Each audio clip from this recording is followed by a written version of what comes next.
Hello, everyone, and welcome to TactiCon. This discussion, our little kind of two-person panel discussion, is called Tactical Depth Within Player Freedom. So how about just the two of us start off by introducing ourselves? You wanna go first, Todd? Yeah, sure. Hi, everyone. I'm Todd Darcy. I'm the solo developer at Stutter Fox Studios, and I'm working on a game called Falling Frontier. It's a sci-fi RTS game at its core that has layers of 4X elements in there as well. It's got logistics, combat, research, base building, ship designing, all that fun stuff that we all love. Yeah. Cool. Yeah, I've certainly seen like your trailers and stuff, and it looks super cool. I am genuinely quite excited about it. It's really up my alley. Appreciate it.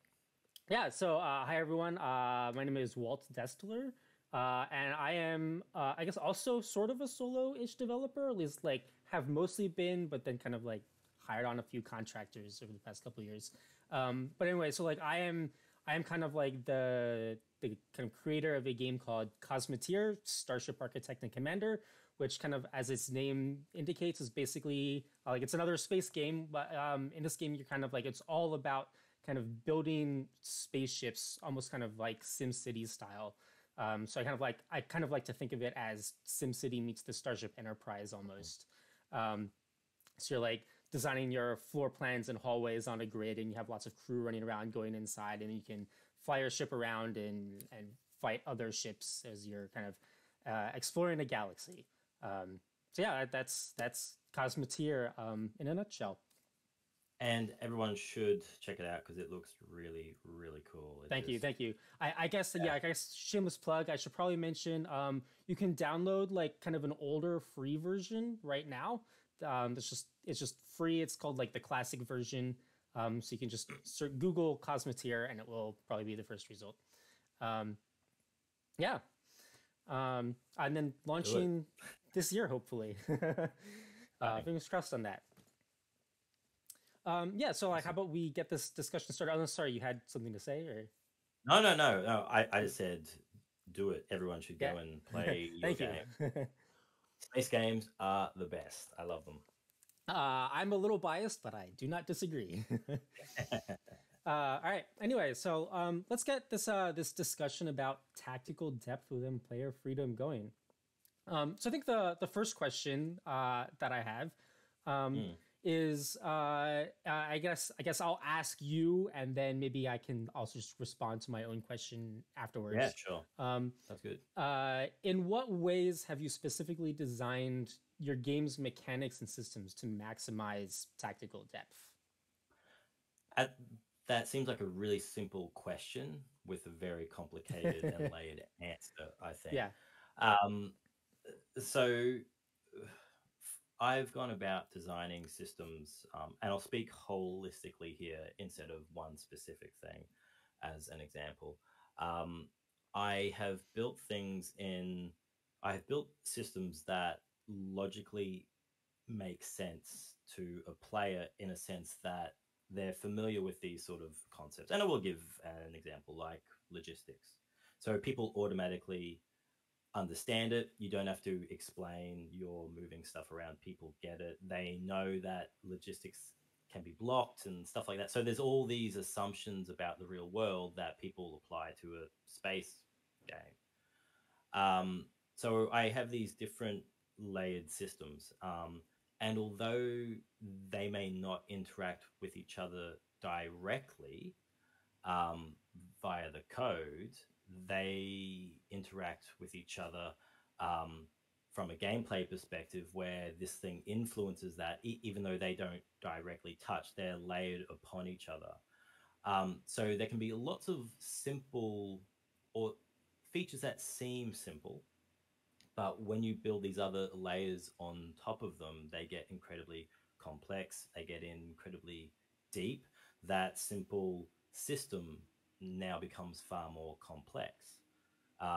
It has a lot more paths that you can kind of go down, because there's these things that are getting in the way, or that are enabling different opportunities that you didn't have before. So that's how I've gone about it. For the most part, a lot of the systems are like that. They are disconnected in a sense, but connected from a interaction perspective. But there are still some that, of course, that are very connected, like economy, and but we'll get into that with balance and stuff down the line. But that's how I've gone about designing my systems. Mm-hmm. How about yourself? Yeah. So for Cosmeteer, I've kind of taken this approach where a lot of the kind of like tactical depth comes out of my sort of like attempt to almost like smash kind of two different systems or simulations together and kind of like see what happens. And so in Cosmeteer, those kind of like those two kind of simulations that go on simultaneously are the kind of like broader kind of like physics combat simulation, where you have like ships are kind of like these, they're 2D, but otherwise they're kind of like more or less realistically physically simulated objects that like fly around. So they have like realistic 2D-ish, like, thrusters that impacts like how the ship is, flying, as flight dynamics. Like the weapons and projectiles and all that stuff in the game is all kind of like simulated through the physics engine, so that like whether a weapon hits its target like depends. It's not like a roll of the die. It's being physically simulated. So if it actually like hits the target, then it hits the target, right? And then like ships can kind of like block their own weapons, arcs of fire, stuff like that. So that's kind of like the physics simulation side of things.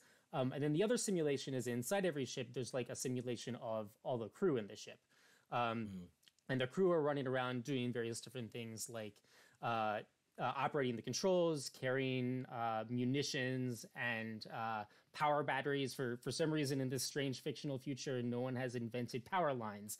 So all the crew have to like go pick up the giant glowing power batteries from the reactor and like carry them over to whatever like laser blaster or whatever it needs to shoot. And so those kind of like two simulations kind of go on at the same time, and they kind of like interact with each other in some ways that kind of like create tensions and trade-offs kind of between the two. So like a couple examples are, so like a reactor is what generates the power batteries that most of the systems on your ship needs to function, right? So on the one hand, in terms of like the interior simulation, you want that reactor to be as close as possible to whatever's going to need the power, right? Because the closer it is, the more quickly you can get power there, the fewer crew you need to maintain power. The faster you can get power to a weapon, the more frequently you can shoot, which is obviously important, right? But on the flip side, in terms of kind of like the exterior simulation, like the closer the reactor is to kind of like the edge of your ship, which is naturally where you'd have to put it to be close to your weapons, because that's where the weapons have to go. The more vulnerable it is, the more likely an enemy's going to be able to punch through and destroy the reactor. And when the reactor gets destroyed, it's going to take a big chunk of the ship around it. And so kind of like as a player, you have to think about that, the trade-off of like exactly how far do I want to put the reactor to the weapon, because, closer, better, makes it shoot faster, but farther, more protected, right? So there's just kind of like one of the kind of like many trade-offs that kind of happen as a result of these two simulations kind of coexisting. That's really awesome, and it's interesting that you say that. 'Cause something that I didn't mention is that Falling Frontier is also uh, just one of its core pillars is this concept of risk versus reward. Everything funnels into that.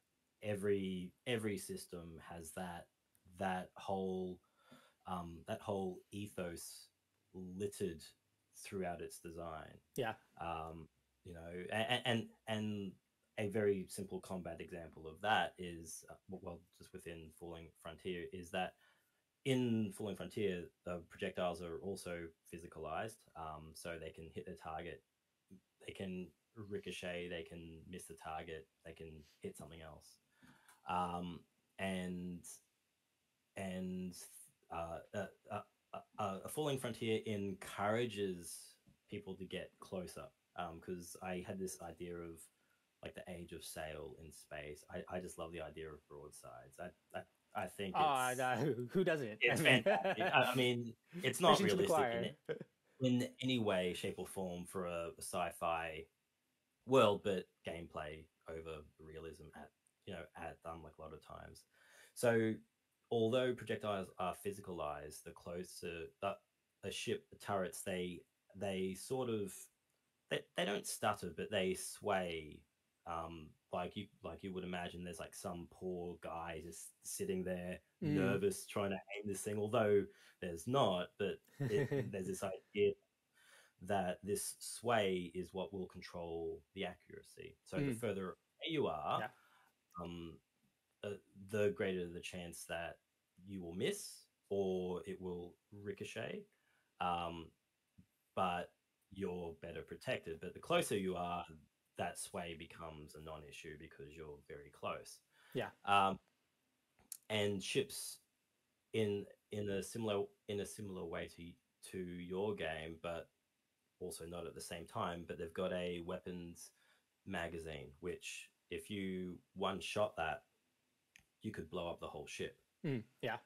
And so that means a frigate could essentially take on a battle cruiser, and the chances of it destroying that are very small. But it's that risk versus reward. Yeah. Like it's that play between, well, what do I invest in? What's important to me? What am I prepared to gamble? What are the odds? There's all these small calculations a player has to do that is a very natural thing to do because we do it in our own lives every day. Every day we leave the house, we do a versus reward calculation. We don't realize we're doing it, but we're doing safety and safety like analysis of crossing the road, and so that sort of decision making people are very, very good at. So it's really interesting that you've adopted that too. Uh, Yeah. Yeah. For sure. For sure. yeah, awesome. Yeah. So I guess let's move on to the next question, which is, what have you found are some of the biggest challenges that you've had when designing kind of like these emergent, like emergent but logical systems? That's another good question. I think I think the biggest challenge for me, well, and look, it's honestly changed over time as I've grown as a developer. Falling Frontier is my first game, um, and so I've had to skill up Hmm. al- along the way, I know how that and you, feels. yeah, and you look back at your code from from years ago, and you wonder, what were you even thinking? Why didn't you leave comments in on the code? What From were you years ago, like yesterday. what were you not doing? It's like, why have you made this What was I harder thinking at for? like 1 a.m. in the morning? Jeez. Yeah, shaking your fist at past Todd. Oh, what were you doing, man? Um, uh, so um, I I I think so. Outside of this whole learning thing, I think the most challenging thing that I've had to learn, that is something that that can't easily be, well, I don't want to say recovered from, but not something that you can just paint over, is a player's UX experience with the Mm. systems that you're building. And that's just not about UI and how that looks, but you know, how do those interactions look between the player's mouse and a very simple keyboard, and what does that translate to? How does that feel for a player?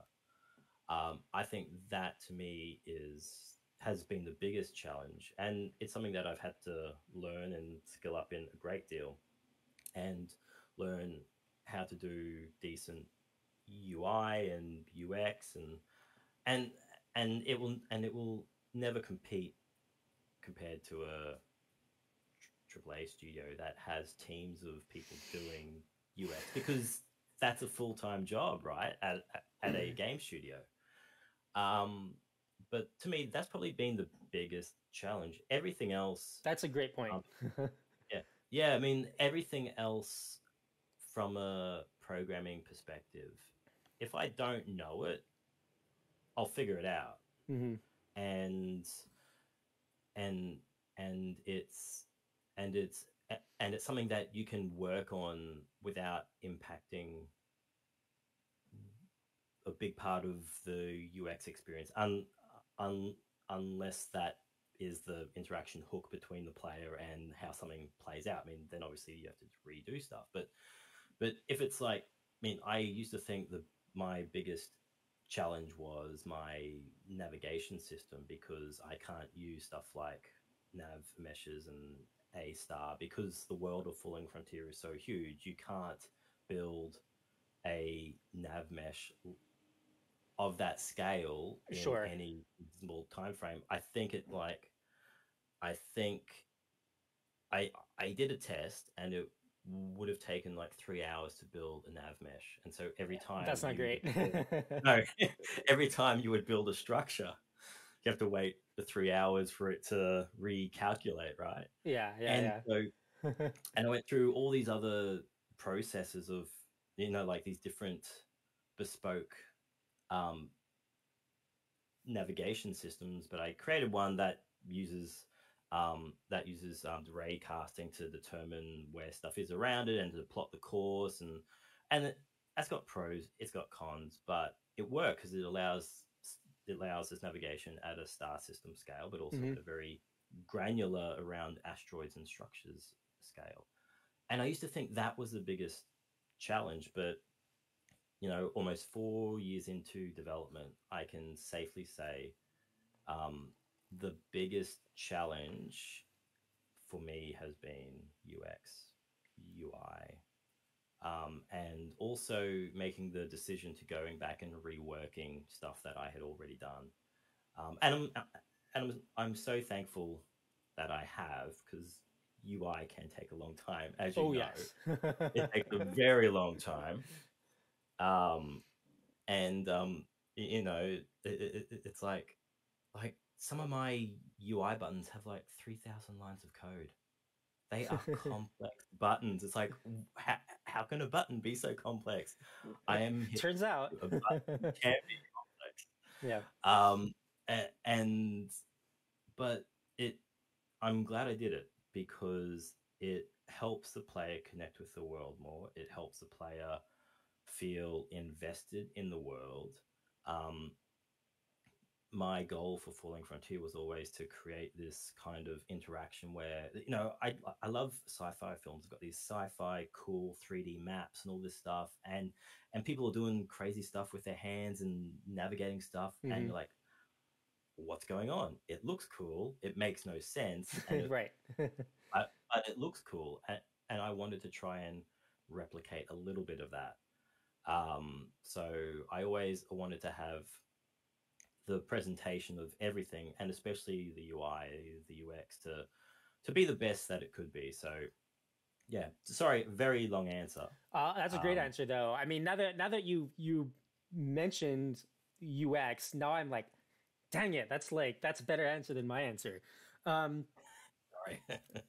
no, I mean, I think it's like actually that is probably one of the biggest challenges, if not the biggest challenge. Yeah, but I guess like my answer, if now I can't choose UX because you stole it. I'm kidding. You're welcome. I would say like probably one of the biggest challenges when designing kind of emergent systems is uh, uh, creating systems that don't just like degenerate into like a simple dominant strategy. Um, and so to, I guess, like give an actual example from Cosmeteer, like a number of years ago, I was kind of like thinking of new kind of different weapon systems to add to the game. And one of the things I really wanted to add was kind of something along the lines of like a Death Star super laser, where you have like a bunch of like laser beams of some sort coming together and then making a big beam, and that got some like you got like a super awesome beam, right? And so I kind of like I was thinking about how I wanted like that to work mechanically, and I knew that I kind of like wanted, and I might talk about this a little later in this discussion, but basically I knew that I wanted the player this kind of like super weapon to not just be like this single giant weapon that you put on your ship and now you have like a Death Star laser. I wanted the player to kind of like have more agency over exactly kind of like how this weapon was built, like how the beams combine and stuff like that. I wanted there to be kind of like actually interesting strategy in how this super Death Star laser was actually built.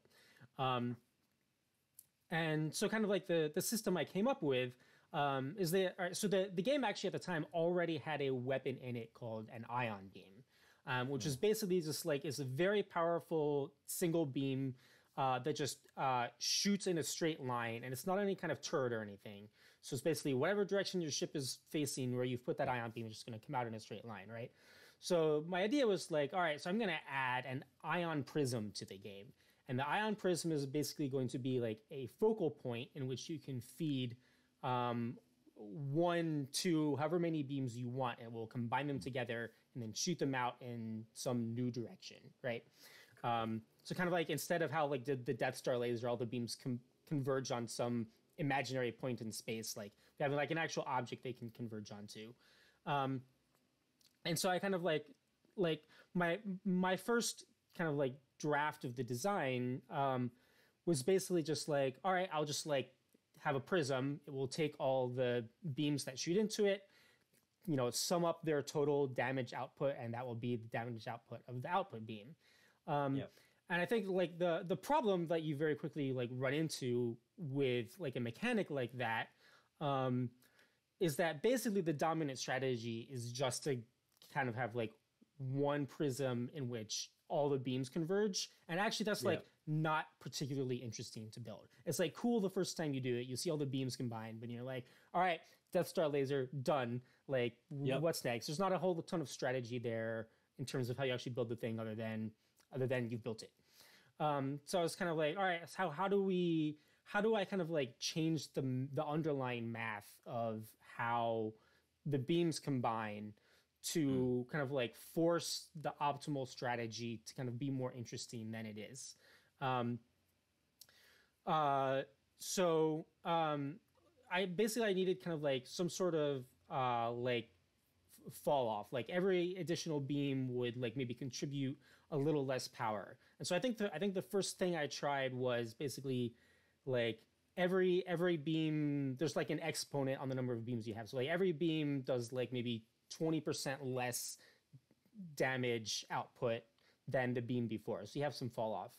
The issue there was that, all right, so it's like a little more interesting, but then the dominant strategy, just like the way the kind of like underlying math worked out was that it would basically what you wanted to do is you wanted to have like a prism, put 2 beams into it, shoots out a bigger beam into another prism, put another beam into that prism, take that bigger beam, put another beam into the next prism, right? So now instead of, I suppose it's a little better, and so now we don't have a single beam, we have like a single prism, we have like a chain of prisms, but still it's like not quite juicy enough. So, basically like what I landed on was like, instead of like the math where each individual beam was contributed less than the beam before, basically like I have a slightly more complicated math where like the whole sum total of the output reduces for every individual beam, with the caveat that adding a beam will never like make you do less output than it would otherwise do. So it's a little more complicated, but basically, like the way the current system, the current like underlying math works is that now kind of like the quote unquote like dominant strategy, like the ideal best way to set up your kind of like ion beam setups is to like always, if you can, combine exactly two beams of exactly the same size in a prism, and then you kind of like form this like tree structure, like basically like a binary tree, to use like a programming terminology, right? Yeah. And so that tree structure is kind of like a lot more interesting than either like a single point or just like a linear chain of prisms. Now we have this like tree structure, and it looks really cool to see like all the beams bouncing between them and like converging together into this like one uber beam. Yeah. And so that's kind of like eventually a system that I'm now much happier with. But yeah, it's certainly like it took some work to kind of prevent it from just like degenerating to that uninteresting dominant strategy of just having that single prism. Yeah, because that just kind of, I mean, even if you're going, which I know your game's not about this, but even if you've got this whole thing of rock, paper, scissors, like that's kind of rock, paper, scissors, titanium, which defeats everything. Yeah. And you sound like a bit of a detail person, which is You don't say. which is very similar to me. It's a wonderful gift and a horrible curse That's at true. the same time. Because it's like, oh, just how about this next thing? How about this next little thing, and add this a little bit of detail? Yeah, I think that's a great answer. Yeah. As good as UX, I think. Oh, thank you. Um, okay. So, all right. What is maybe one thing that you're really proud of? Maybe the most proud of, or just one thing that you're really proud of, um, regarding player freedom and how players like engage with the mechanics that you've created. Um, so uh, this is hopefully going to answer the question, but maybe not answer the question at the same time. But I'll try. Sure. Because I guess the thing I'm most proud of is just going back to those layers and what those layers can actually mean to a player. And Falling Frontier is going through testing at the moment, and different elements are being tested. So I'm getting feedback of what people like and what people don't like, and then going back in and making changes and stuff like that. But from those that have played the game and seen the game more as a whole product as opposed to different modules that they're testing out. Uh, I think the thing that I'm most proud of is that people. There was a comment that someone made. I forget who it was. I really should remember, but they said that it felt like the world existed when they turned off their computer. And That's so awesome. for the yeah, and so that's less about individual systems and the mechanics, but how those systems made people feel or made someone feel. Like it created kind of like a believable world with its own rules. Yeah, and so many people like to describe Falling Frontier as a hard sci-fi. I don't like that term. I mean, hard sci-fi in itself is incredibly subjective. Anyway, lots of people will call The Expanse, the sort of epitome of hard sci-fi. The TV show The Expanse. But some people won't because it's got aliens, right? So Sure.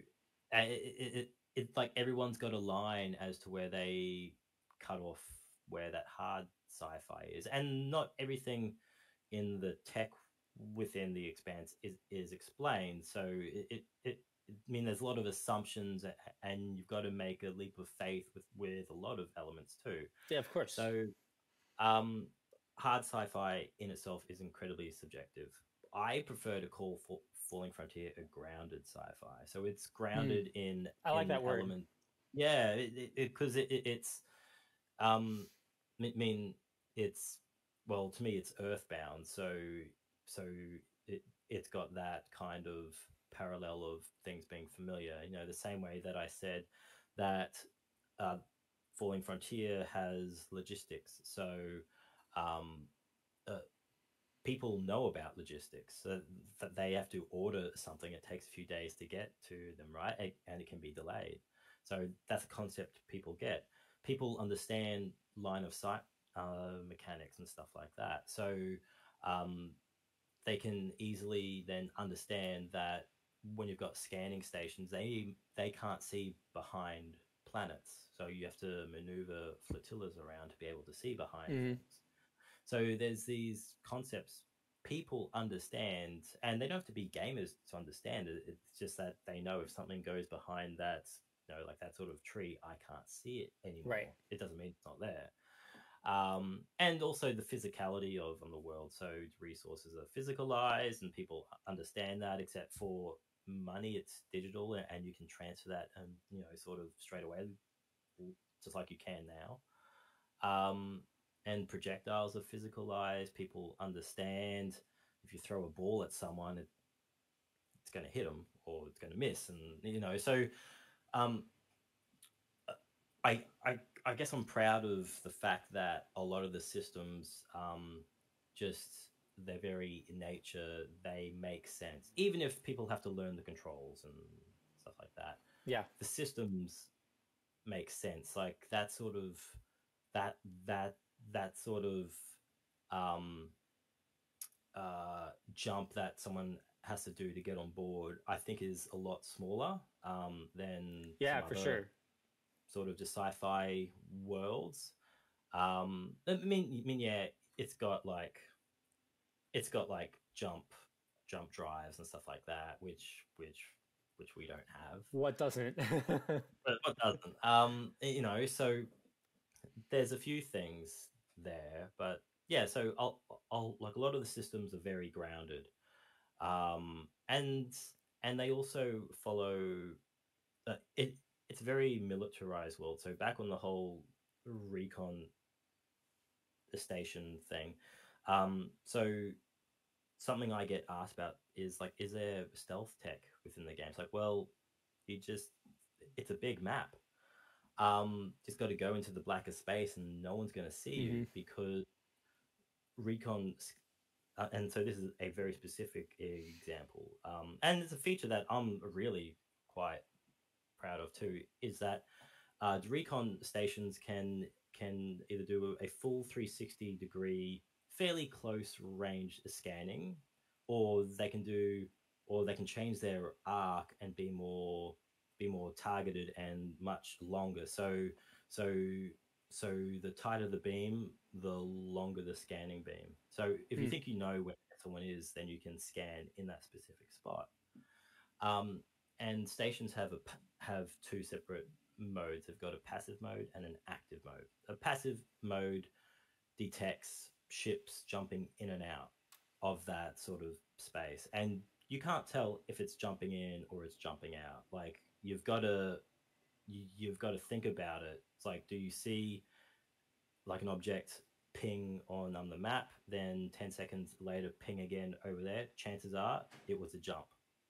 It might not have been though. Hmm. Like you don't know for sure. It's at Hmm. um, risk versus reward, um, and but you can also do active scanning, which then means you will return everything in that broadcast beam, but you will also potentially give away your own position and the Right. position of things around you. So Falling Frontier is very much about allowing the player to obtain data. What they want to do with that data and how they interpret that data is up to them, and it might be right, it might be wrong. It just depends on how much work they've done into reconnaissance, which is a big part of the game. Hmm. um, and things like ships, if you've got five ships together, they'll show up as one big fat blip, or but that one big fat blip could be one big ship. You just don't know. Right. There's all these different things, and so that concept in itself, thanks to sci-fi films and naval films and stuff like that are concepts people understand. So again, that going back to that concept, that thing I'm most proud of is that people feel as though this world exists when they leave the game. There's all these things, these parallels, which I've designed on purpose to allow people to onboard easier. Yeah, it's a thing I'm most proud of. How about yourself? That's great. That's something to be very proud of for sure. Um, yeah. So for Cosmeteer, I think the thing that uh, I'm most proud of is that is that how you design your ship actually really matters. Because that was kind of like my whole goal with the game, like way back when I started making it. Just like I mean, like Cosmeteer is certainly like not the first game where you can design your own ship, but I kind of like found myself fairly kind of like dissatisfied if like what you really are most interested in is designing your own starship of some sort. Then like, which is kind of like what I wanted to do. Then I found myself kind of dissatisfied by kind of the offerings, in the sense that most of the games were kind of like, you can design your own ship, but either it's like very very limited, um, or it's very very flexible, but how you design your ship, and it doesn't really matter other than like aesthetic reasons, right? So you can make a ship that looks really cool, but there wasn't really like a particular reason you needed to put that gun there versus like in this other place or something like that, right? So I really wanted to make a game where like it really truly mattered, like that you put your cannon here as opposed to like the next tile over or something, right? Like I wanted it to matter kind of like on the detail level, how you actually design your ship. And so, yeah, I mean, like, it's kind of like, that's basically like the whole reason the whole crew half of the simulation exists, is to kind of like make all those kind of like those detailed ship design decisions matter. And yeah, so I just like, I think time in history has shown that that's basically like, it basically worked. So like, that's like what I think I'm proudest of with the game, is that like I actually somehow managed to pull that off, I think. That's all. Well, I mean, it's like that's what you want as a designer, right? Like you want people to be able to make both meaningful decisions and decisions that they feel as though only they could have done it. Yeah. You know, Yeah, their for sure. experience is unique to them. Even if someone else could have done that exact same thing and someone else did, they can still feel as though only I did that. Yeah. Yeah, for sure. And especially, even if it's not only they did it, like the fact that they did that independently of the game designer telling them to, right, is I think Yeah. quite empowering. Yeah, you've basically given people tools to kind of create their own world. And I'm sure there's been times that people have surprised you with what they've actually done with that. Oh yeah, for sure. For sure. Which would be very rewarding as well. It's like, I did not think of that. It's just like cool. So cool to see like the hundreds and thousands of like just awesome ships that the players have designed over the years. Some of them, some of the designers are just like absolutely like incredible. They're way better at like designing amazing ships than I am. Shout out to the 6 ship designers from my community who I hired to actually make ships for the Steam version. They're awesome. Cool. There's some really incredible designers. Yeah, and that's just going off sort of just going off the topic a little bit. Like that's one of the funny things is that game developers and I use this phrase loosely because it's not as though we're bad at the game. Like we know how the game works, but we're usually not we're not game we're not newbies. no, like we're not newbies, but because we spend so much time developing the game, playing it from a systems perspective instead of actually playing the game, which is Hmm. what players get to do, players will create stuff, strategies, things far better than what we could have ever imagined Yeah, that we would have absolutely. done ourselves. And you know, there's this saying that you know, like game developers are bad at like playing games, and why don't they play their own games? But we do, but we just do it from a very different perspective.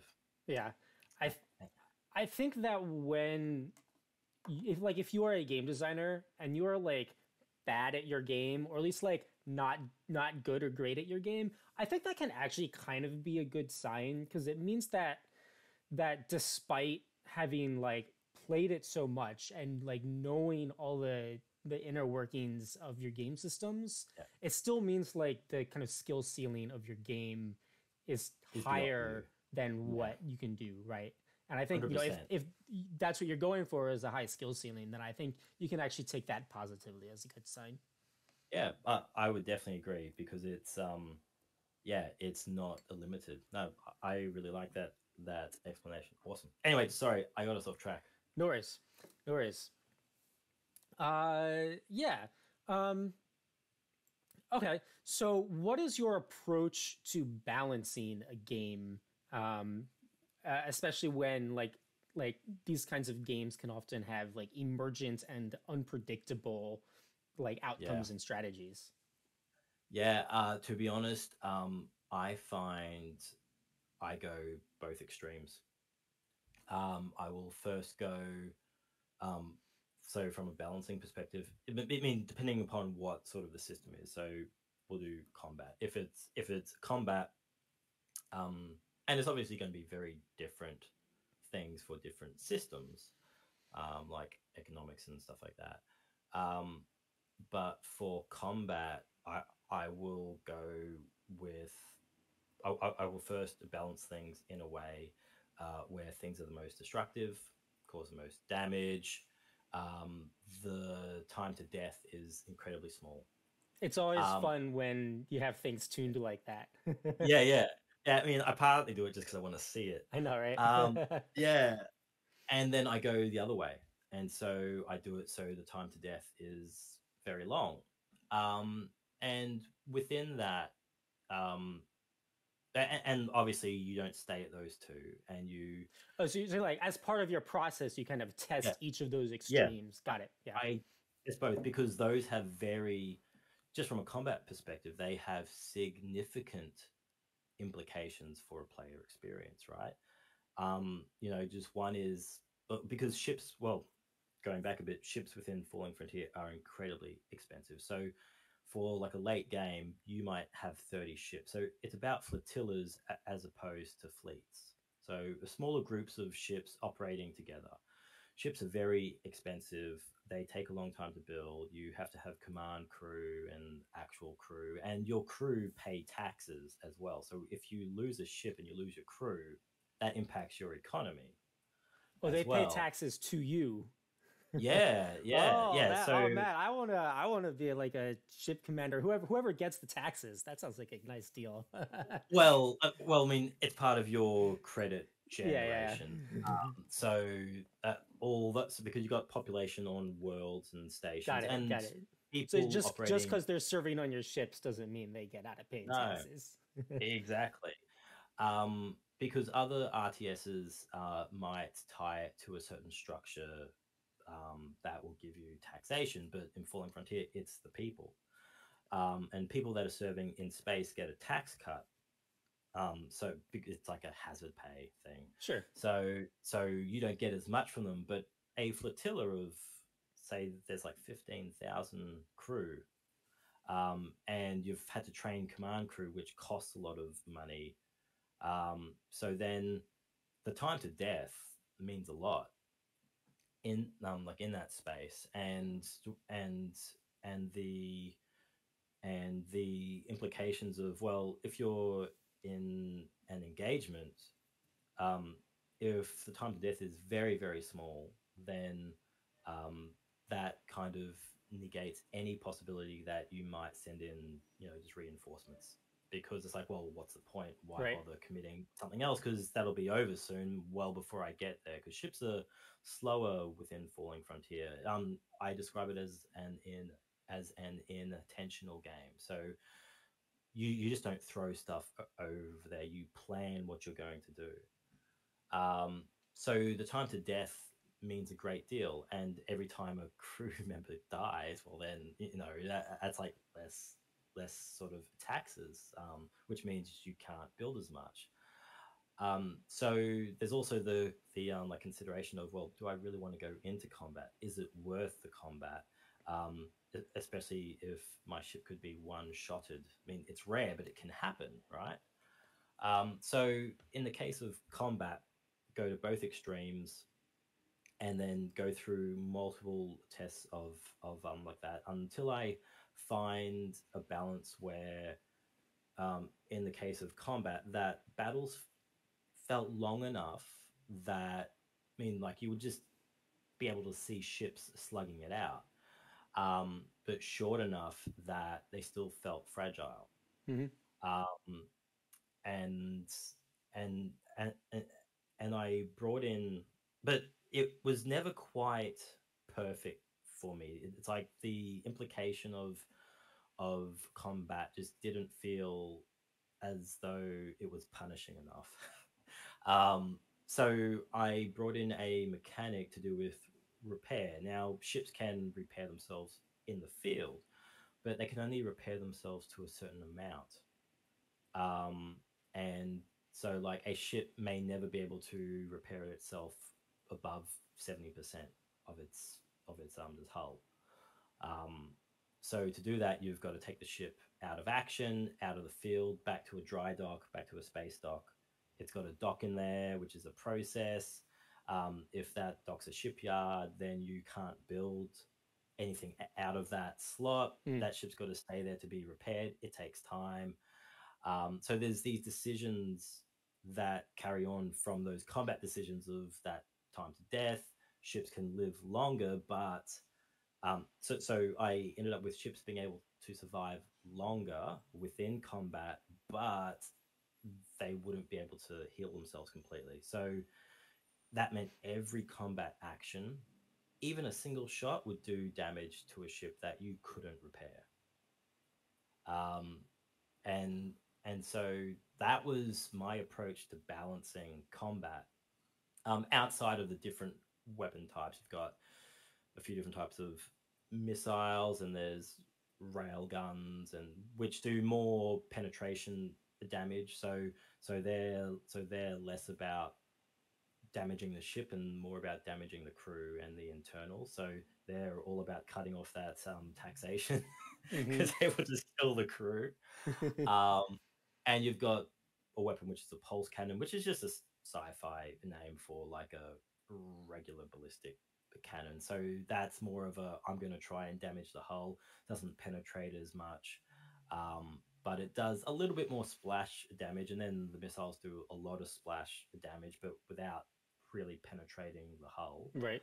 Uh, but they kind of like burn the ship. So over time, it really hurts it. And they do a lot, and that does a lot of bleed damage. So once one system is completely fried, then connected systems will start to get damaged more and more and more. So ship positioning is also important. Of course, when you got a bridge and stuff, you don't want the bridge to be bombarded, because if the bridge takes a hit, well, then there's a chance that a command crew will die instantly. So it's very punishing, but the counter to that, and this is the thing within Falling Frontier, because it's a really brutal, unforgiving world in a sense, um, is that when bad stuff happens, it's got to look cool. That was my one rule. Yeah. Explosions, they've got to look cool. Um, if if if it's gonna break your heart, at least as a fireball. That was the one rule that I I had. agree with that. That is a great rule. Yeah. Yeah. So that's how. So that's generally my approach to everything. I go I go wide both ends of that spectrum, Hmm. and I narrow it in, and I usually find that still, like, within that band there's something missing, and I just have to figure out what is the thing that I have to add, which is more of an anchor to where I've ended up, if that makes sense. Yeah, yeah. That does make sense. That does make sense. Yeah, I like how kind of like rigorous your approach is. I think probably my approach, I could probably stand to be more rigorous. Um, I have kind of a different, almost like philosophy. I don't. This is. I'm not like disagreeing with you or anything. Mhm. It's just like for Cosmoteer specifically, I think. And this doesn't apply to all games, not necessarily even your game, right? But I think like for Mm. Cosmoteer specifically, because the game is so much about kind of like player creativity and is like to a certain extent like very specifically like about kind of emergent outcomes from the underlying simulations. Mm. My kind of philosophy is kind of just kind of like embrace kind of the unpredictability of it all. Um, and so kind of like my philosophy when I'm kind of designing, say I'm designing a new weapon to add to a ship, I kind of feel like, and again, this is just for Cosmoteer, only applies to Cosmoteer, not necessarily any other game. If I can predict with reasonable confidence how well a new weapon will be balanced, then Mhm. I kind of think it's not interesting enough. And so if I have a pretty clear idea of how a weapon is kind of like going to work within the existing kind of like meta balance of the game, then I'll kind of like try to think about what are some additional kind of like ways that I can make make a weapon kind of like interact with the underlying systems. Just kind of like mix it up and like create more kind of like combinatorial emergence stuff like that, right? Because I really do want the game to be kind of like very much about these kind of like creative strategies, especially like creative ship design strategies. Mm. Um, and so like I do that, and then the question like then becomes, well, okay, but like how do you balance that, right? Yeah. Um, and like I don't really have like a magic answer to that other than get it in the hands of real players and see what happens, right? So like I'll Yeah. put out like a beta build or like a release candidate build and be like, hey, try this out. On a handful of occasions, like we've done like actual kind of like tournaments using kind of like a test build of the game, um, just kind of like try out like what is the balance of this like, right? Um, and then once I have kind of like real world data, then I actually like go in and I start, either sometimes just need to like tune a number down, or sometimes like the way that's like kind of like actually interacting with kind of like the underlying systems and practices maybe like a way Mm. that's not desirable. um, I tend to try to balance when I can. I generally think it's usually more interesting to more interesting, although much harder to balance something by kind of changing kind of the fundamental ways in which it interacts with the simulation than it is just by like changing the raw damage numbers or rate of fire or whatever, right? Don't get me wrong, I Cool. do plenty of that too, right?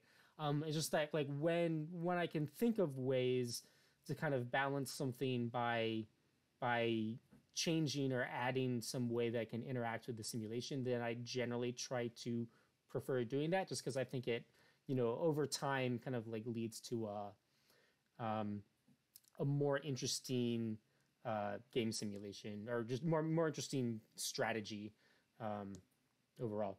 But that's my No, philosophy. no. Look, then that's a really, really interesting one, and perfectly valid too. And just like you highlighted, it depends upon the game, right? Yeah, for sure. Um, it it really depends upon the implication of what that change means. I mean, like in Falling Frontier, um, you know, a like combat outcome could be the point of the spear of 6 hours worth of building up for something. Yeah. So and not to imply the balancing, just within, um, just within Cosmetia is not as important, but it's not by any means. But um, there's always a possibility that I've got this philosophy that players only have a certain amount of patience. Mm-hmm.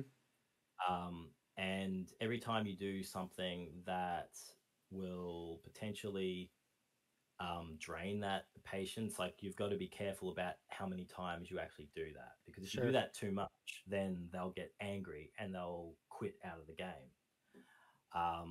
And so I always try to be really, really careful about the patience that I'm willing to consume from a player, purely because um, it, it it it's a long game, and you don't necessarily get into combat very quickly, and you don't necessarily recover from combat quickly, which is the whole point. Yeah. Um, so so and might be the same with Cosmetia. I'm not entirely I mean, sure. in Cosmetia, it depends on whether you're playing single player or multiplayer. In single player, I pretty strongly encourage save scumming.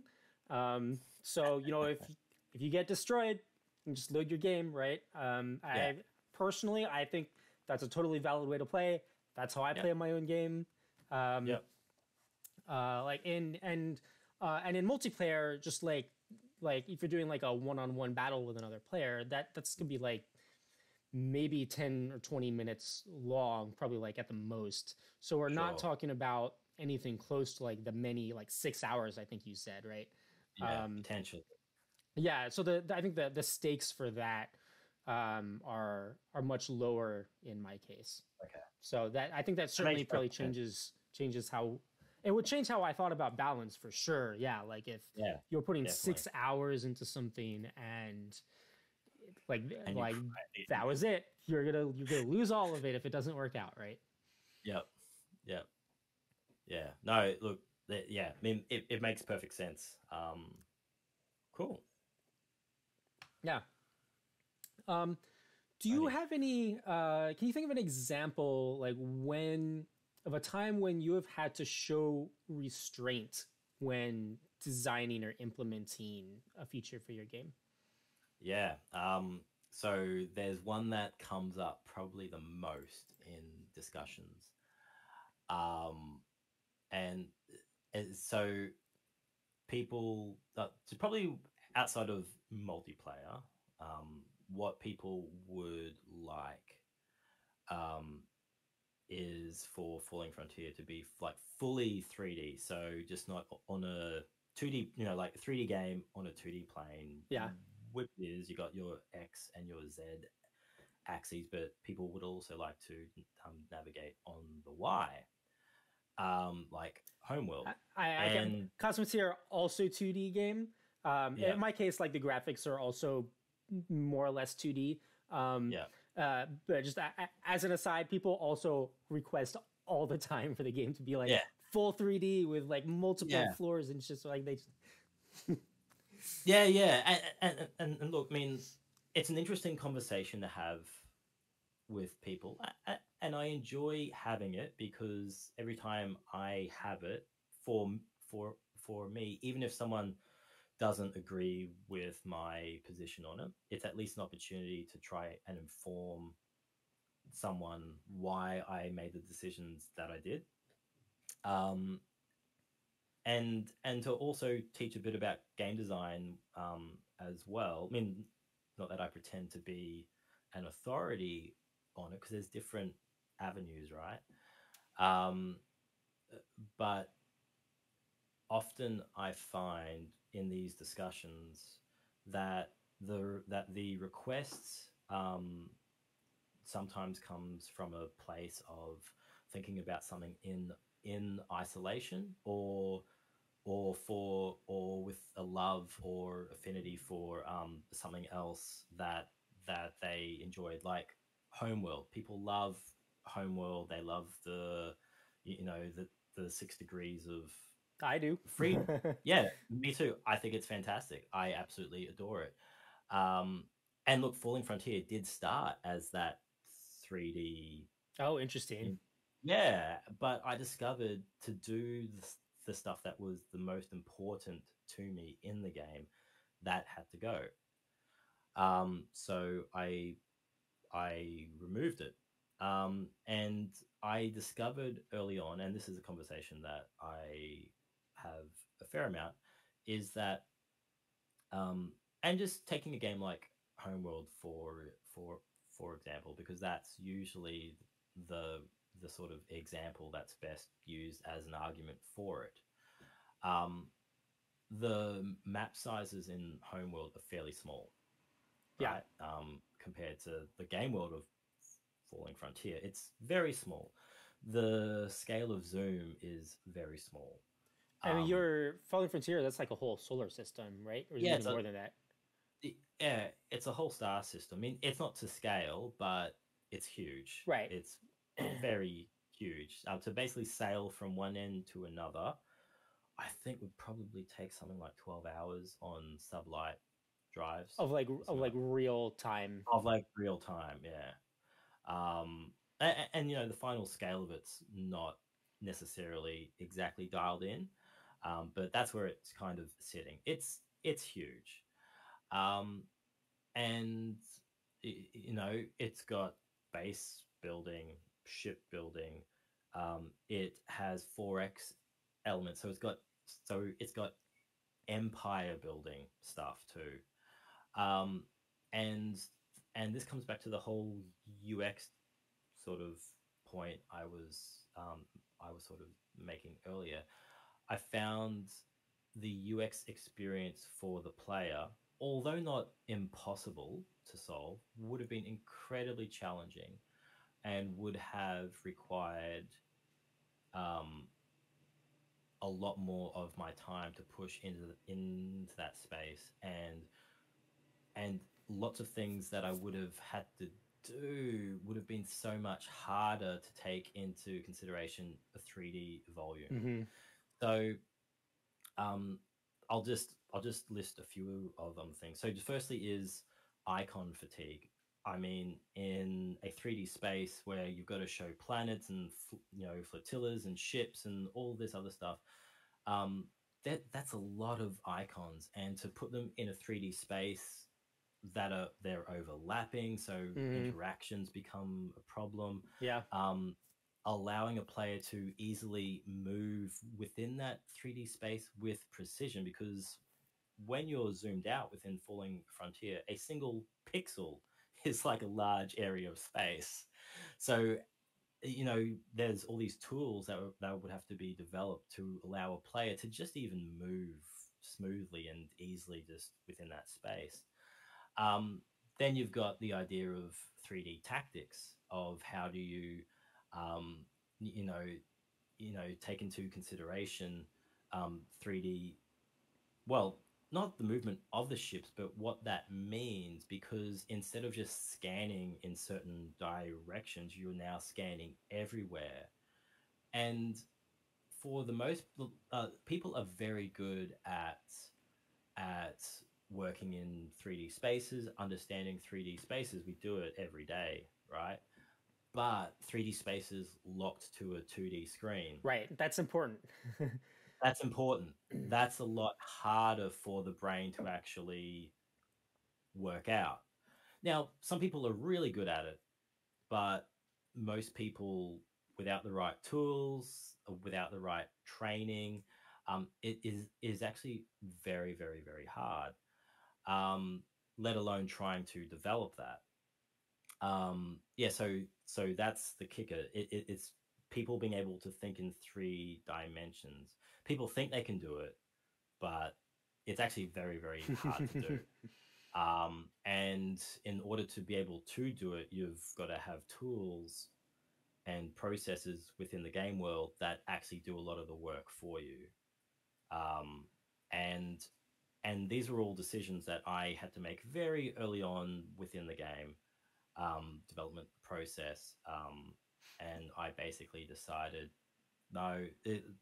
What I wanted to do didn't need that.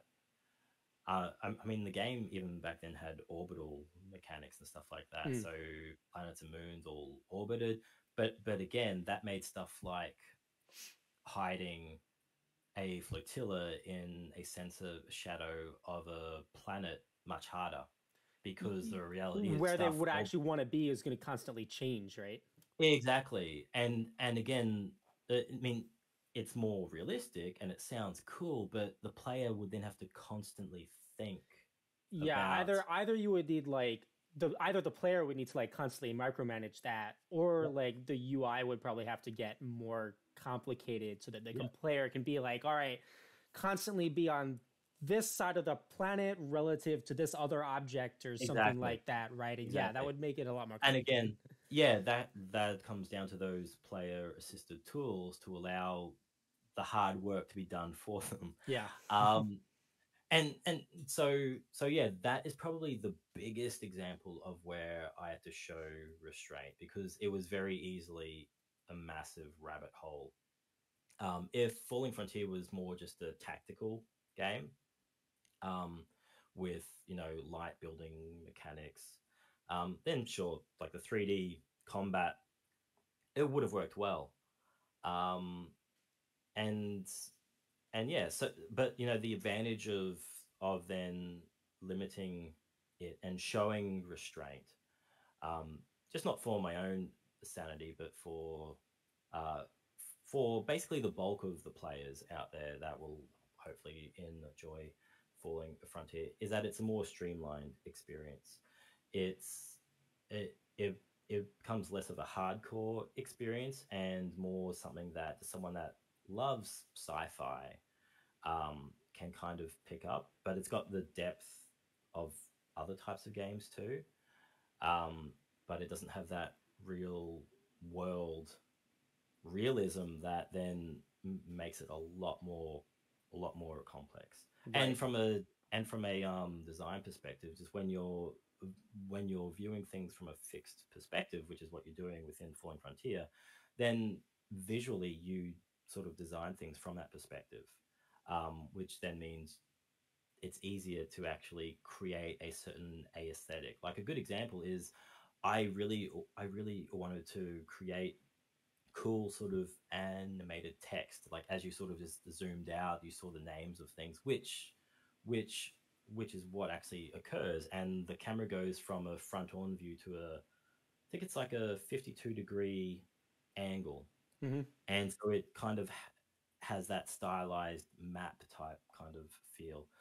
But if a player's got full 3D movement, then you lose that aesthetic completely. And I think that is one of the things that that is kind of attractive about the game, that people see that map, they Yeah, see it I completely interacting. agree with that. Like Yeah, having like seen your trailers and looked at your screenshots, that is one of the things that immediately stands out yeah, as like, because like without that you would be like, all right, so this is a good looking space game, and there's obviously yeah, there's nothing wrong with being a good looking space game, but there are also like a lot of those, yeah.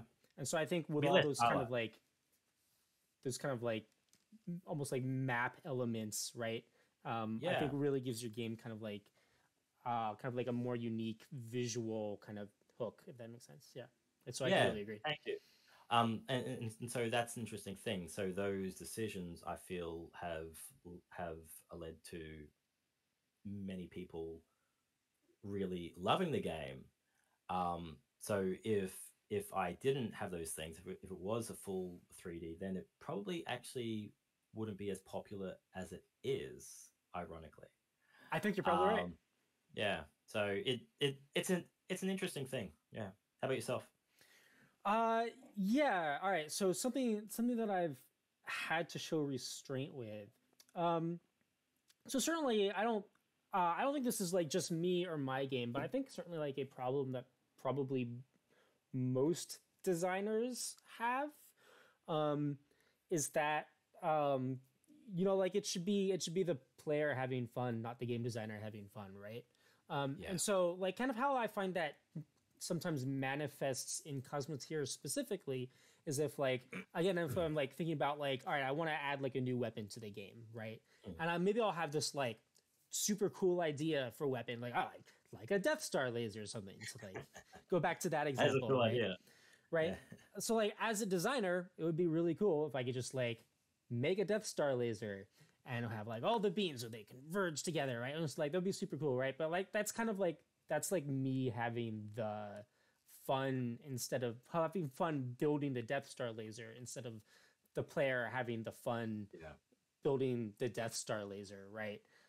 So I usually like to kind of check myself by just kind of like asking like is the player going to have more fun building this thing than I am, right? And that is the desire, right? Like I wanna let the player do the awesome thing themselves instead of me doing it for them. Yeah, so like the ion beams and ion prisms in Cosmetia are like one of those examples. Kind of like another kind of like sort of similar example in Cosmetia would be railguns, which railguns probably a little simpler than the ion beams and lasers and prisms. Like a railgun, basically like really long cannon that electromagnetically accelerates a shot, right? And kind of like the same thing, like as a designer, I could have been, all right, I'm going to add a new weapon. It's going to be, it's like really long. You're going to have to figure out where to put it on your ship, right? But instead I kind of like figured, all right, like really it should be kind of like the player getting to decide all these things about the railgun. Like the player should be kind of like the one designing the railgun. And so like the railguns in Cosmetia are like pretty modular. Like you can, as a player, basically decide how long you want the railgun to be, and the longer it is, kind of like the faster the projectile speed and the more damage it does, and the longer range it is, stuff like that, right? That's really cool. Yeah, so like as a player, you can decide that for you, decide that for yourself. And so I think that's just kind of like that's just like me kind of like empowering the player. As a player, that feels more empowering than if I had kind of like, as a designer, kind of gone the extra mile. I'd rather, as a designer, kind of like give the player kind of the fundamental building blocks that they can then use to do the awesome thing themselves than me doing the awesome thing for them, right? And I think like as a fortunate byproduct of that, I think like also just kind of like the general strategy and tactics of the game also become more interesting as a result, right? Like Cosmetia is a strategically more interesting game because players can build their own ion prism setups and their own railguns than it is, if I had decided all that stuff for them. No, I mean, that's really cool because that means that two separate players doing two separate builds using the same kind of weapons, they're completely different. Yeah. Completely different power perspectives, destruction perspectives. That's actually really, really cool. Yeah, and I've seen some like kind of cool emergent strategies emerge kind of as a result. So like going like using like the railguns specifically as an example of this, certainly kind of like the vision that I had in mind when designing the railguns was like, all right, so people will kind of like use will kind of like have maybe one or two really long railguns on their ship, and they'll kind of like build their whole ship around the railguns, right? And that does happen somewhat, but it turns out that like also there's actually this very effective strategy that the community has dubbed rail fanning. I'm not entirely sure why it's called rail fanning and not rail combing, because the ships that they build end up looking more like combs than fans. But basically, instead of having like one or two like really long rail guns, what they do is that, and again, this is like totally emergent strategy. I did not design for this. But basically, instead of having like one or two really long rail guns, they might have like 6, 7, 8 kind of like short to medium length rail guns, kind of like all lined up. Yeah. And the thing about railguns can't aim. They're not on turrets or anything, right? Like, so to aim them, you have to like turn your whole ship. So like what they do in Cosmetia by default, weapons will basically like auto shoot at anything that they can shoot at, right? So like a turret will just like pick a target and shoot at it. A railgun, if Yeah. it happens to be pointing at something, it will fire at it, right? But you can Cool. put things on a mode where they'll only fire at specific targets that you give them. So what players do with the railguns is they will take all the railguns, put them on that mode, give them like a specific target on the enemy ship, like their reactor or bridge or something like that. And then they'll take the kind of like their whole ship and they'll kind of like swing it so that one by one, like all the railguns kind of like pass the target on the enemy ship. And as they pass, they each kind of like fire off one in succession. So you get like a whole bunch of these ships, a whole bunch of these railguns like hitting more or less the same point on the enemy ship, one right after the other as it swings past. And that turns out to be a very effective strategy. And they'll just like swing kind of like back and forth. Yeah, that's really cool. Yeah, so it's just like a strategy like of ship design that I would never would have come up with myself, because I kind of like and if I had designed like railguns would have been much longer than that, and like the strategy I think wouldn't have been as effective, because it's really about kind of like having that kind of like rapid succession of shots hitting the same point on an enemy ship. Yeah, so if I had dictated that, then that strategy wouldn't have been a thing. No. So yeah, I'm happy with how that turned out. That's really cool, because you have probably designed things, as most designers do, as like a balance of, well, if this was a real world ship, I would put this on there and that on there. I would balance my different weapon types, but other people just like, nah, one big spinal mount, done. Yeah. That's awesome. Very cool. Okay, so here's a question. When does a lot of player freedom actually become too much player freedom? When do you know you've given the player too many options? Well, I mean, I guess this kind of ties into the previous one about the 3D space a little bit, but more in the current iteration of the game. I think that's probably to me that usually comes down to, again, specifically to my economy, because it's the economy that drives everything the player can do. Without your economy, you can't build. Without your economy, you can't research. And for me, Falling Frontier is always about making decisions about, do I do this or do I do that? You should never have enough that you can do everything, because what's the point? Right. Because then the strategy is just to get all the things. And too much choice for a player at the end game, or like that big point of the game. Too much player choice can actually I think, or at least within Falling Frontier, I think can lead to worse strategies. So allowing players to kind of double down on what they've chosen, and that's not to say that they can't go back and go down somewhere else. Will just take a lot longer, but for me, that all comes down to the economy ensuring that they can never get beyond those common problems that strategy games have. Like the biggest one is like the rolling stack of Doom, right? So you just start to become more powerful, and even against an AI, then basically it stops becoming a game, like a strategy game, and it just becomes a steamrolling game.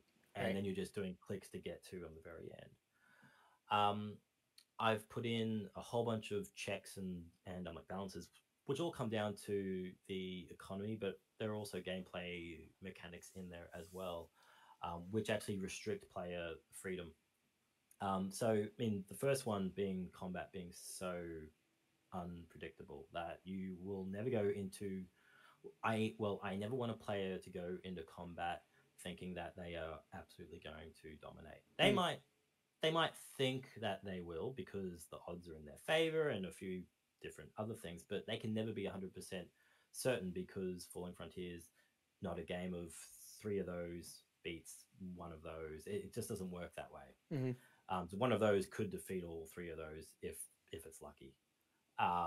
Which is kind of what the real world is as well. That you have tactics, you've got strategies, but ultimately those go out the window to a degree once you're in combat. Um, so there's that. The other element is that ships have they've got fuel, so they need. Well, they can sail in definitely with like no fuel at sublight, but fuel is used to basically jump ships. Um, Ships also have jump cooldown, so you just can't jump. To actually make a jump is a big commitment in your resources. You're going away from your safety net. You are potentially giving away your actual position to the enemy, potentially. So it's a big commitment, and it consumes fuel. Uh, Ships also consume food, so you have to feed your crew. If you don't have food for your crew, then they will starve over time and die, and that ship will just list and can be recovered and salvaged by someone else. Um, and ships also have munitions. So I've simplified munitions. It's like a global, well, global for the ship. Sure. So every weapon type just grabs from the same supplies.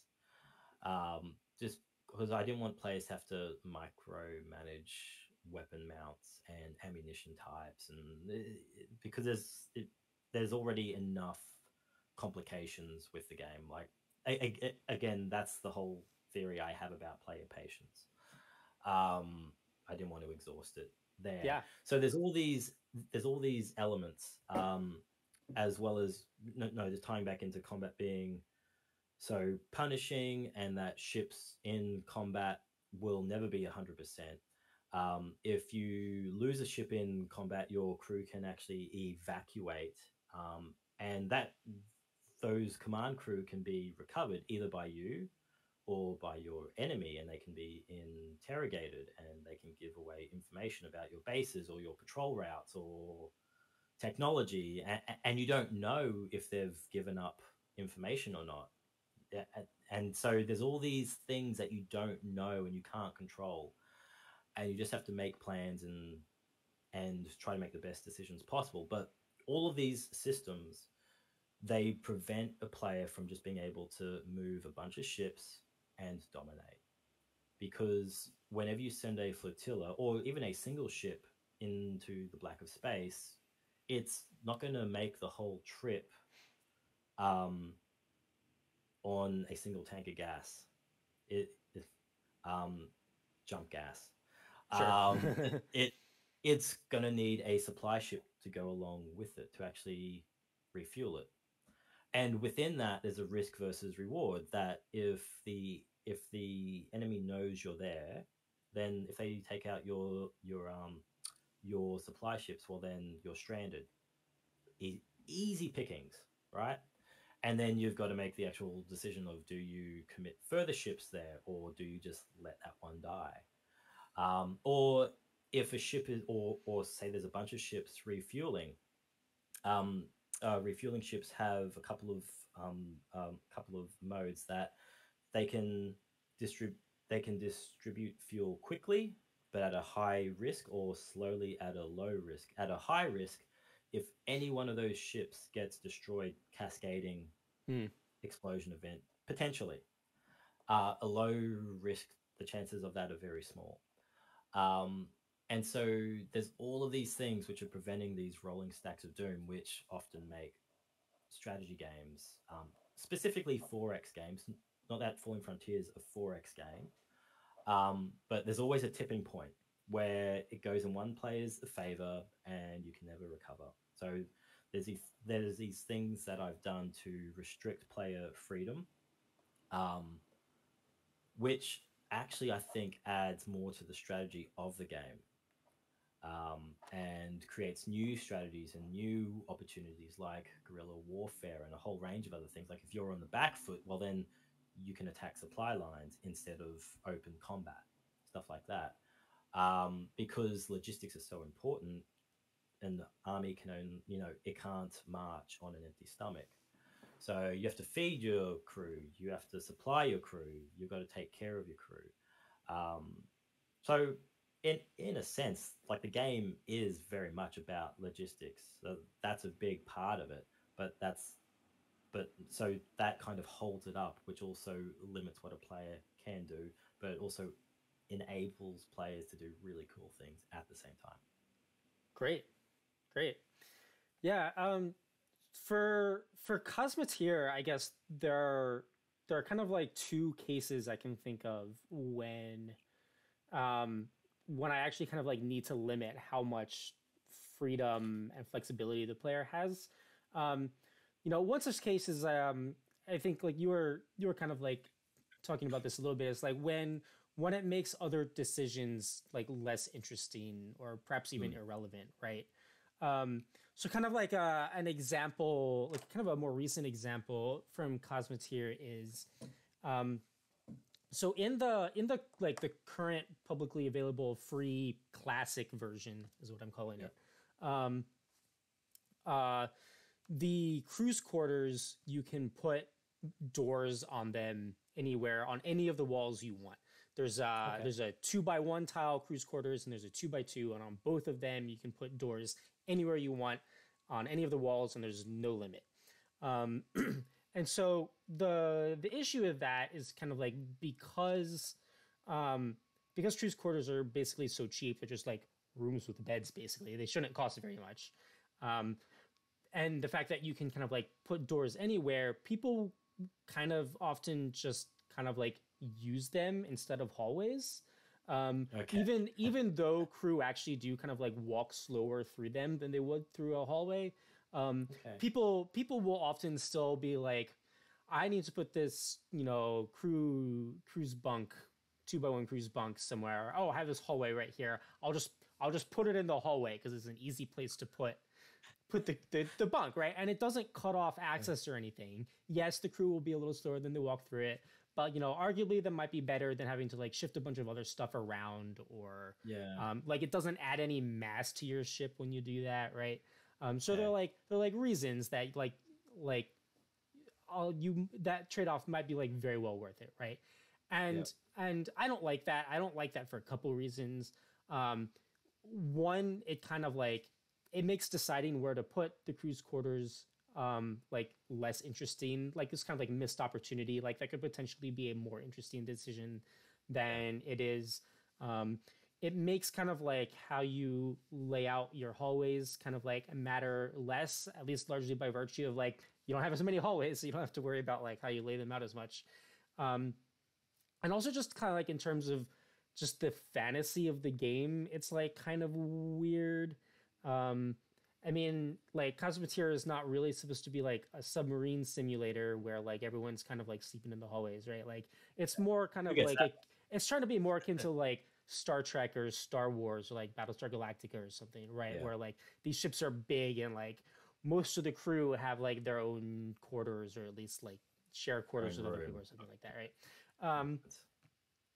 And so like I didn't like that, and so like for like the modern version that's going to be launching on Steam, basically like I've made the decision to restrict where players can put doors on their quarters. So like on the 2x1 quarters, only one door. You can only have one door. So now you literally cannot use it as like a place that where crew can walk through to get somewhere else. And on the 2x2s, then it only has, you can only put doors on one wall. So in neither case, like you can really put them in the place of hallways or like use them as hallways or anything like that, right? And so now you have to like think more about where you actually put them, and it doesn't kind of like weirdly break the fantasy anymore. So it's just that's like one case. The other case where sometimes I have deliberately kind of like restricted what how much the player can do is when it makes kind of like the skill floor of the game too higher than I want. Mm, And in Cosmeteer, probably the best example I can think of is actually the ship painting system. Um, okay. so this isn't really about the strategy of the game because like how you paint your ship doesn't matter at all. At least mechanically, it doesn't.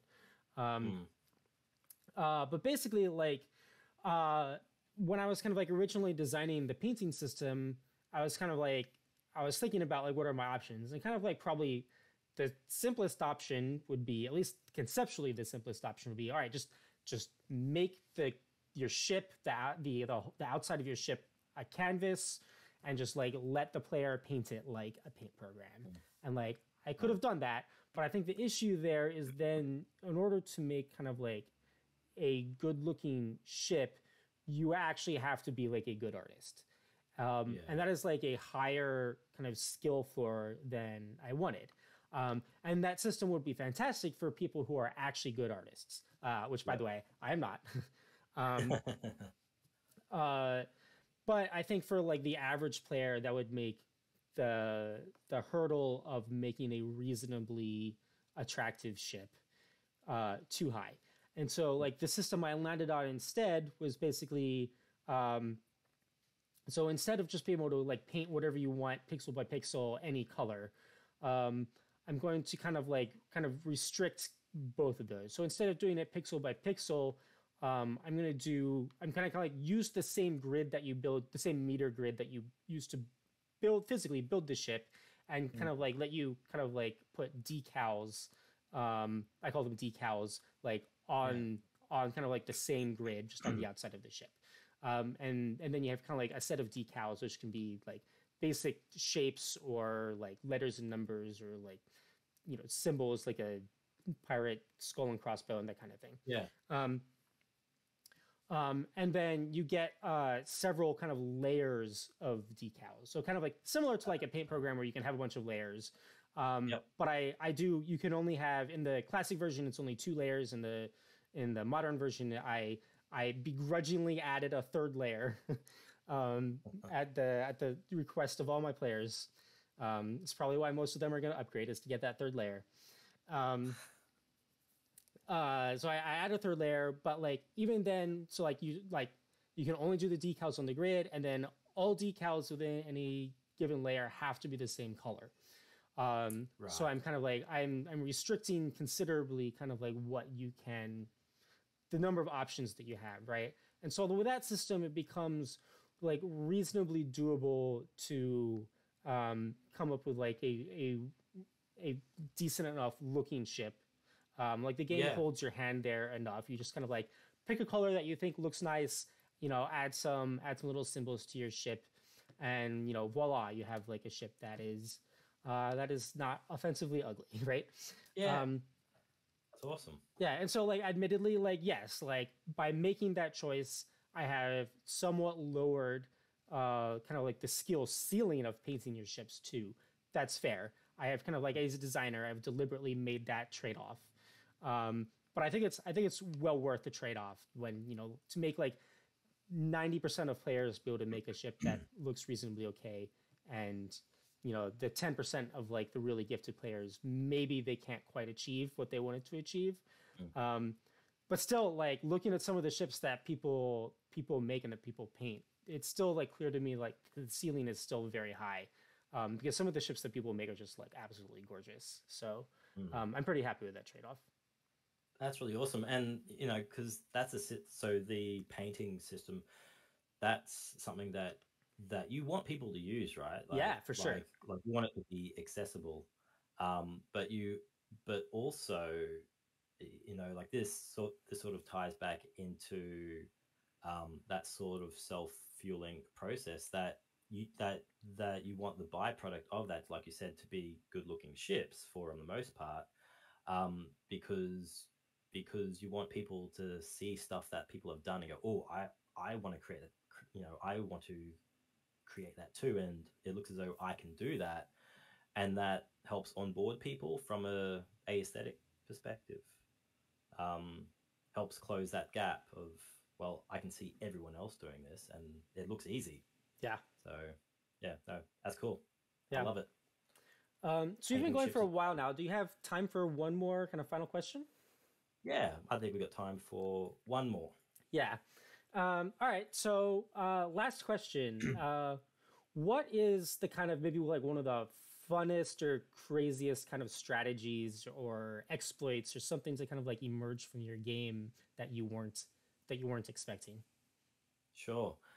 Well, not necessarily an exploit, but certainly, actually, no, it wasn't. It was an exploit. Um, See, I will give a couple of examples. One's an exploit. One was just a funny thing that just happened. So the exploit, it's pretty straightforward. It's to do with logistics, as I keep coming back to. But players have figured out that they were able to um, put more resources onto a space station than that space station should have been able to hold. Mm-hmm. Um, and there didn't really seem to be much of a limit to that. And so you could have this space station that could have lots and lots and lots and lots of resources, um, which then would mean, in theory, it would be able to build a lot of things in fairly quick succession. It wouldn't need to be replenished for a long period of time. Um, yeah, so I mean, that was exploit slash bug. Sure. Um, Lots of exploits can be bugs, I guess. And where do you draw the line, right? Yeah, like, well, this one was a bug. Which I fixed by actually making massive improvements to the logistics system and making it more robust, more user friendly, and just easier to use, and that UX experience improved out of that as well. So that was fantastic. The A fun thing that I encountered, just from doing a combat scenario, I had a few destroyers and I sailed them into combat. The first shot that the enemy fired, direct hit on one of my destroyers' bridge, killed the captain instantly. Um, it's never happened again since. But first shot, boom, that that guy was dead. Um, the second shot hit the bridge again. The chances of lightning striking in the same place killed the navigator. Oh So no. then the ship wouldn't steer for a while. They had to find a replacement, because killing different command crew has Yeah. different implications on the ship operations. Um, it's got a permanent negative buff, well, like a debuff, but you regained some of that over a period of time. But so the navigator, the ship couldn't steer at all, and so I could not maneuver it for, well, it ended up dying because it ended up sailing between two other destroyers that just lobbed at it from side to side. Both sides obliterated it, gone, big fiery destruction. I felt good because there was a big boom. But that was probably something that was pretty funny, and I wasn't expecting. And that was sort of my flagship too. It it had the most experienced crew. It had the best weapons at the time, and it was just gone. It just so it just yeah, yeah, tear. But that's the reality. And look, that thing, like I said, that scenario has not happened to me again. But it can happen, which always makes me think when I'm going in to record combat footage. Uh, it's like, is this going to just be good, or is this going to? I mean, I kind of would love for that to happen again in some scenarios, but there's sometimes I go to record footage and I want something to happen, Right. and you just can't, because like a lot of my combat footage that I record is basically it's like live gameplay, right, and stuff Right. like that. So So I can spend a lot of time trying to record something again and again, and then just sometimes I go like, no, I want this specific thing to happen. I've seen it happen. I know it can happen. I I know don't have 12. exactly how you feel. Yeah, I don't have 12 hours to try to record this exact thing, but it is possible. I've seen it. I've done the programming for it, so I will just force it Right. to create that thing again. But yeah, so that was kind of a fun thing that just happened that made me laugh. Yeah. How about yourself? Yeah, so probably my like favorite kind of like craziest kind of like I think this was pretty much an exploit. I think it was a very dominant strategy until I patched it out of existence. But basically there was this tactic slash like kind of like specific way of building a ship that if I remember correctly, I want to say like the community's term for it was a nuke slinger. I may be getting that wrong, and if any of my players watch this, they will probably correct me.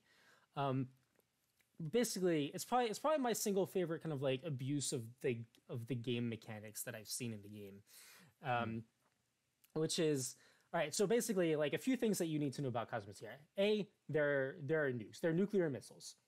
Ordinarily, nuclear missiles they're big, they're slow, they have a lot of hit points, but even so, because they're pretty slow, they are relatively easy to shoot down. But if they hit you, they're nukes. They do a ton of damage. Um, and a particular thing about the way that nukes work, and this will be important, is that nukes, most weapons in Cosmoteer, um, including area of effect weapons, basically do damage instantly. Mm. But because kind of like the area that nukes do is so big, they do damage over time. Basically, they have like a shockwave that spreads out. So it doesn't happen instantly, it happens over time.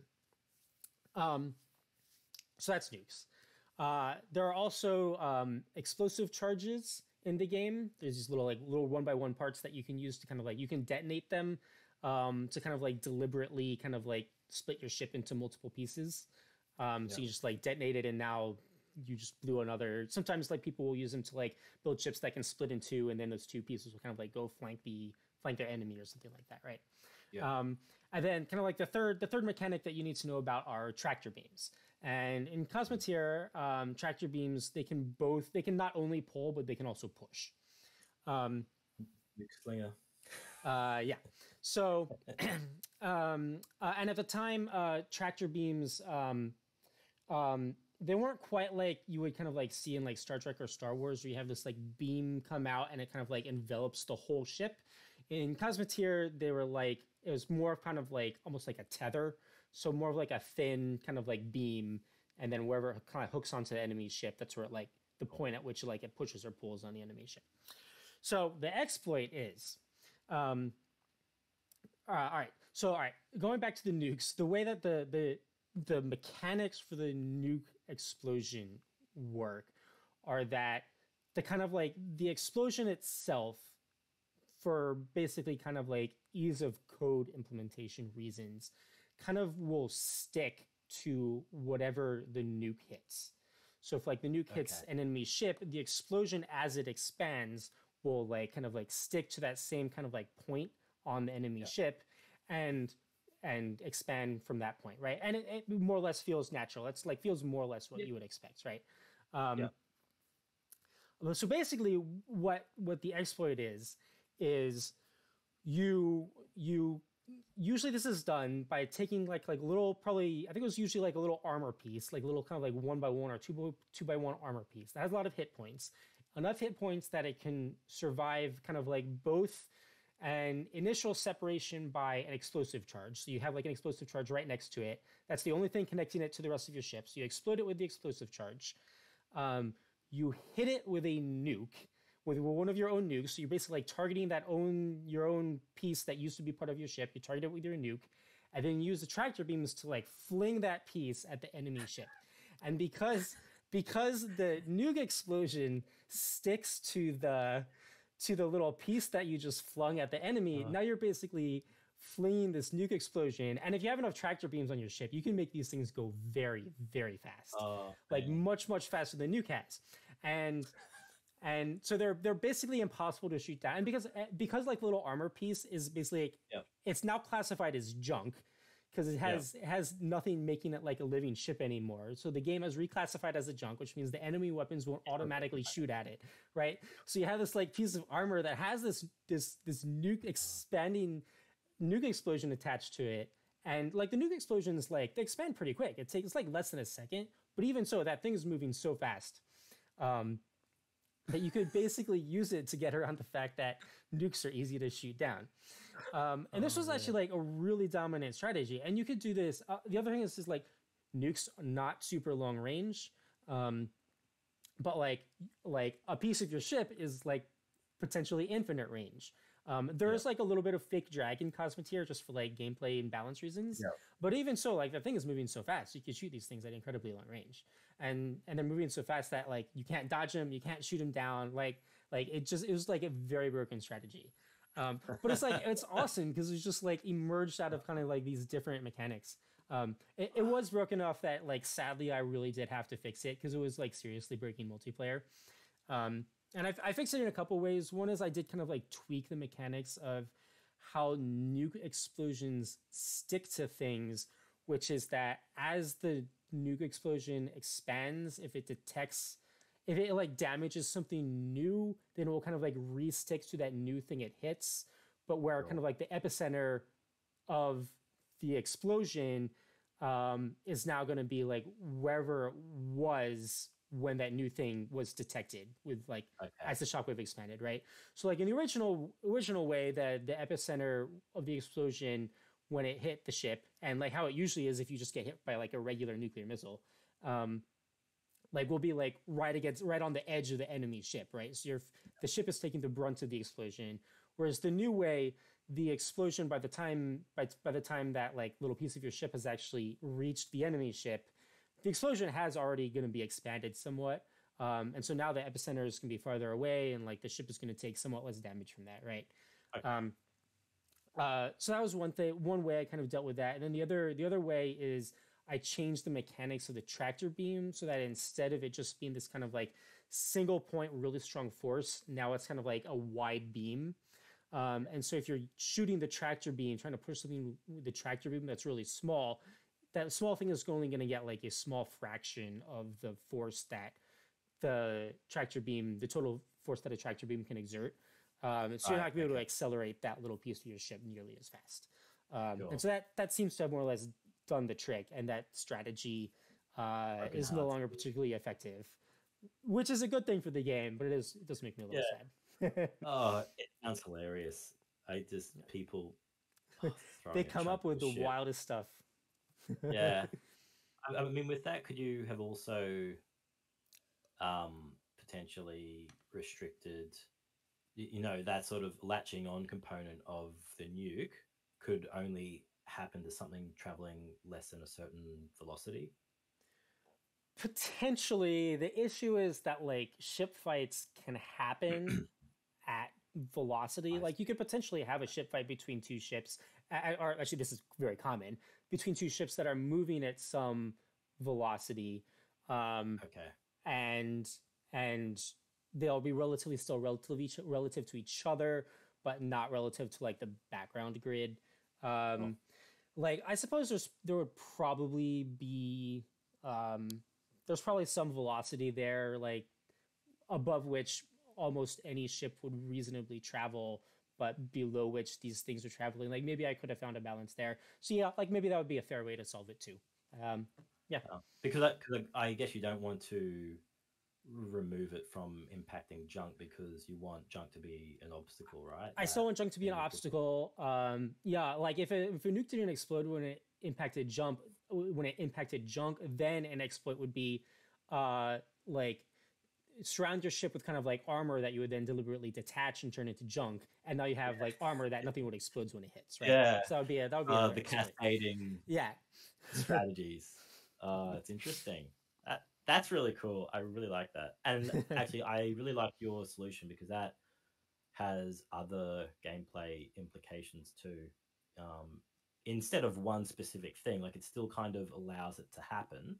Yeah. So you haven't removed the possibility of the event. You've just reduced the impact. You could probably still do it, but it would do less damage. You need like probably like 5 times as many tractor beams for the same speed. So try like, and like tractor beams are not cheap. They are very expensive. So there's a cost to that. Yeah. Interesting. Very cool. Well, I think that funny thing is much better than my funny thing.